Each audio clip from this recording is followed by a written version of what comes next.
ഇനി ധ്യാനെ ഞാൻ ഒന്നുകൂടി വിളിക്കുകയാണ്, കാരണം ഒരു ബഞ്ച് ഓഫ് അവാർഡ്സ് കൂടി ധ്യാൻ കൊടുക്കാനുണ്ട്. സോ അതിനു വേണ്ടി മാത്രം വെരി ഫേവറേറ്റ് ധ്യാൻ ശ്രീനിവാസൻ.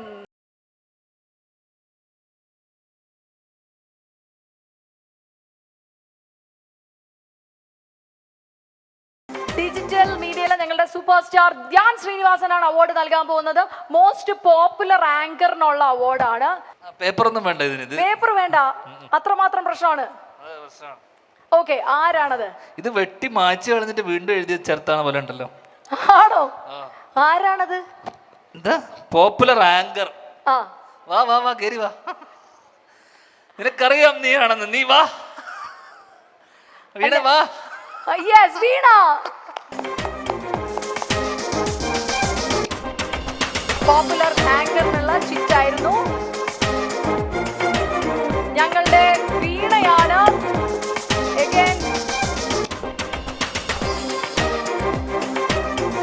ഞാനാണ് അവാർഡ് നൽകുന്നത്. യെസ്, പൊക്കി പറയാനുള്ള സമയമാണ്. അവാർഡ് കൊടുക്കുമ്പോ പൊക്കി പറയണം നമ്മള്. എങ്ങനെ പോപ്പുലർ ആയി? ആരാക്കി? ആര് പോപ്പുലർ ആക്കി? ഈ അവാർഡ് എനിക്കുള്ളതാണ്. ആണോ? നമ്മൾ പറഞ്ഞ ഓൾറെഡി തീരുമാനിച്ചു വെച്ച അവാർഡുകളാണ്. ഇതില് വേറെ പരിപാടിയൊന്നും വേണ്ട.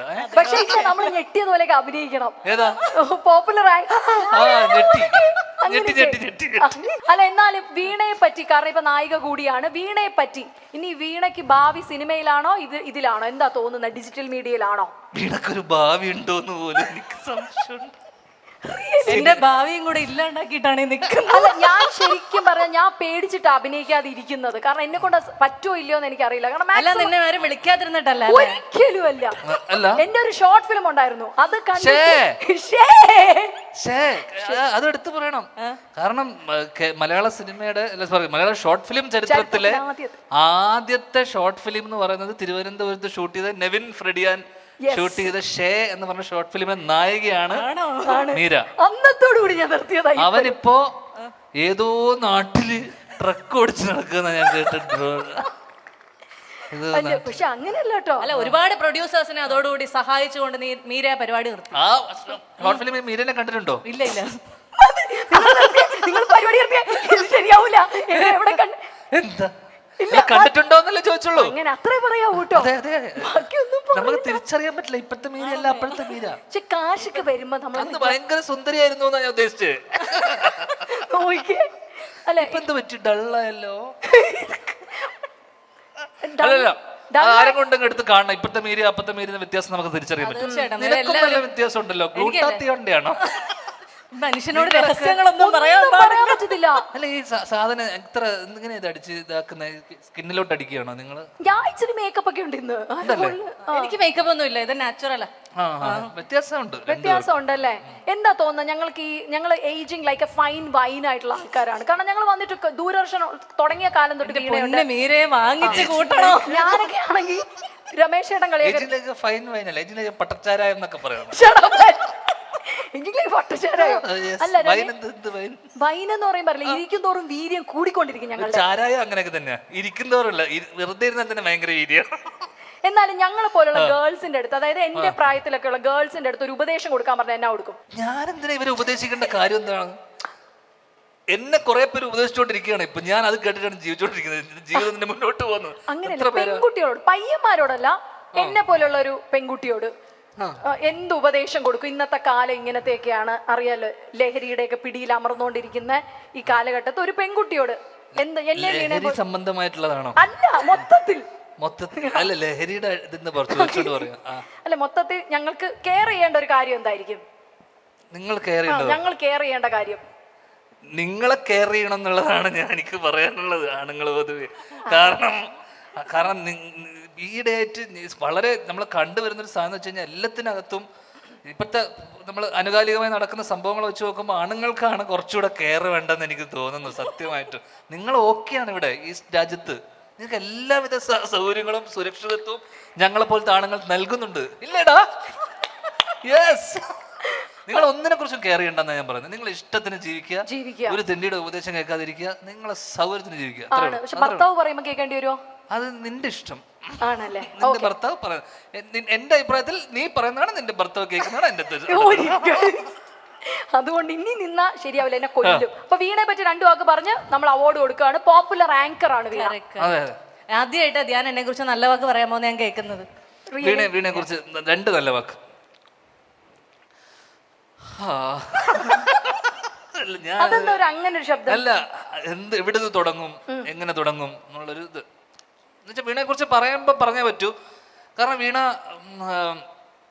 ഒരിക്കലും ചില ആൾക്കാർ നമുക്ക് ചെയ്യുന്ന സമയത്ത് ചില നമ്മൾ ഞാൻ എത്രയോ ഇന്റർവ്യൂവിൽ വന്നിട്ടുണ്ട്. അപ്പം നമുക്ക് വീണ ചോദിക്കുന്ന ചോദ്യങ്ങളിലൊന്നും ചിലപ്പോൾ കാര്യമൊന്നും ഉണ്ടാവില്ല, ഒരു കാര്യമില്ലാത്ത ചോദ്യങ്ങളായിരിക്കും. പക്ഷെ വീണയുടെ മുഖത്ത് നോക്കിയിട്ട് നമുക്കത് അതിനൊരു എന്താ പറയണ്ടേ, ഒരു പൊടി എന്ന് പറയാൻ തോന്നൂല. അല്ലെങ്കിൽ നമുക്കൊരു വെറുപ്പ് തോന്നുന്ന രീതിയിലോ, വീണ അത് ചിരിച്ച് കളിച്ച് അത് തമാശയാക്കി വീണയുടെ ആ ചിരിയിൽ നമുക്കൊരു സന്തോഷം തരും. നമ്മുടെ ആ ഒരു വീണയുടെ പ്രസൻസിൽ എപ്പോഴും തീർച്ചയായിട്ടും ഒരു എനിക്കിഷ്ടമാണ് വീണയുടെ കൂടെ ഇന്റർവ്യൂവിലിരിക്കാൻ. കാര്യങ്ങളൊന്നും തന്നെ വലിയ കാര്യമില്ലെങ്കിൽ പോലും. അടിപൊളി. അപ്പൊ അവാർഡും കൂടെ ഞങ്ങൾ കൊടുക്കുകയാണ്. അവാർഡ് കൊടുക്കണോ? പോപ്പുലർ ആങ്കർ ഡെഫിനറ്റ്ലി നമുക്ക് അൺഡൗട്ടഡ്ലി വീണ തന്നെയാണ്, അതിനകത്ത് യാതൊരു സംശയമില്ല. അപ്പൊ Veena please. Thank you so much Veena.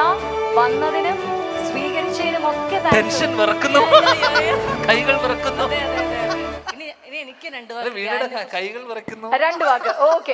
Okay പോകുമ്പോ കരുമ്പല്ലേ സ്റ്റേജ് ഒന്ന് തൊട്ടൊക്കെ വെച്ചിട്ട് അങ്ങനെയൊക്കെ വരണായിരുന്നല്ലോ. ഞാൻ എന്താണോ ധ്യാൻ ചെയ്തത് അതുപോലെ തന്നെ ചെയ്തത്. അല്ല, എനിക്ക് 2 വാക്ക് ധ്യാനിനെ കുറിച്ച് പറയാനുണ്ട്. എൻ്റെ ജീവിതത്തിലെ പ്രധാനപ്പെട്ട പല മൈൽ സ്റ്റോണുകളും ഞാൻ അച്ചീവ് ചെയ്തത് ധ്യാനിലൂടെയാണ്. അത് നിസ്സംശയം. കാരണം ഞാനൊരു 1000 ഇന്റർവ്യൂസ് എടുത്തിട്ടുണ്ടെങ്കിലും എവിടെ വെച്ച് ആരെന്നെ കണ്ടാലും ആ ധ്യാനിന് സുഖമല്ലേ, ധ്യാനിന്റെ ഇന്റർവ്യൂ എടുക്കുന്ന ആള് എന്ന് മാത്രമേ പറയാറുള്ളൂ. അപ്പൊ എല്ലാവരും എവിടെ വെച്ച് എന്നെ കണ്ടാലും എന്നോട് ചോദിക്കും, ഇപ്പൊ ധ്യാൻ ഏത് സിനിമയുടെ ലൊക്കേഷനിലാണ്, എന്താണ് എടുക്കുന്നതെന്ന്. പക്ഷെ വളരെ സത്യസന്ധമായി പറയാം, ഈ ഇന്റർവ്യൂവിന് കാണുന്ന സ്നേഹം മാത്രമേ ധ്യാൻ എന്നോടുള്ളൂ.